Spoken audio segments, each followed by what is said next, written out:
ਬੜੇ ਪੇ ਯਾਰੋ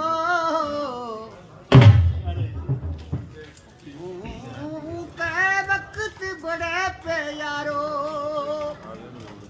ਤੇ ਅੱਖੀ ਵਿੱਚ ਟੋਇਆ ਮੂੰਹ ਤੇ ਵਕਤ ਬੜੇ ਪੇ ਯਾਰੋ ਤੇ ਅੱਖੀ ਵਿੱਚ ਟੋਇਆ ਬੜੇ ਪੇ